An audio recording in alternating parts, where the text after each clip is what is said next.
नमस्कार। नील नलिनी इस पुस्तक से मैं एक पृष्ठ पढ़कर सुनाती हूँ। प्रतिदिन सुना रही हूँ। उसी क्रम में मैं अगले पृष्ठ पढ़ रही हूँ। इसमें नील और नलिनी यह एक काव्य गाथा है, काव्य कहानी है, काव्यमिक कथा है। इसमें नील और नलिनी भाग्य के मारे हुए, भाग्य के वशीभूत वन वन भूखे प्यासे भटक रहे हैं। वे उनको वन देवी पीने के लिए, पानी के लिए नदी का रास्ता बताती है। वे लोग नदी के पास जाते हैं। नदी का इसमें मैं पढ़कर सुनाई हूँ कल, एक बहुत खूबसूरत चित्रण है।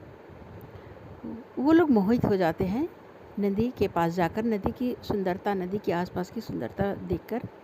उसके बाद फिर अगले पृष्ठ पर है, मैं वो पढ़ रही हूँ।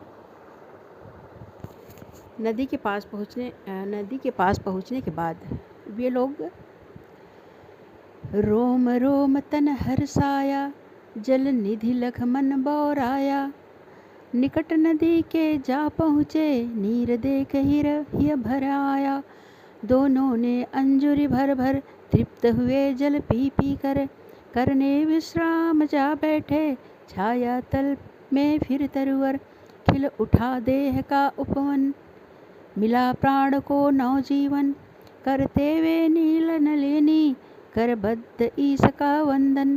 प्रीतम चलिए स्नान कर ले, जल से तर जलते तन कर ले। कुछ मीन पकड़ ले आओ, भुने भूख समन कर ले। एक धोती कर दो टुकड़े, आधी आधी वे पकड़े। जी भर की स्नान ध्यान वे, जल झोल मछलियाँ पकड़े। जा पाट नदी में बैठे, कुछ सुर्ख पत्ते समेटे। पत्थर घिस अग्नि जलाया, वे मीन भुने तक लेटे। कर स्वच्छ रखते किनारे, पत्थर के एक चौबारे। सूझी ठिठोले भाग्य को, वे हकबक हाथ पसारे। कूदी जल सारी मछली, कैसे हाथों से फिसली। छल किया भाग्य ने कैसा, इनकी दशा हुई पतली। इस तरह फिर कल मैं अगला पृष्ठ पढ़कर सुनाऊंगी। तब तक के लिए धन्यवाद।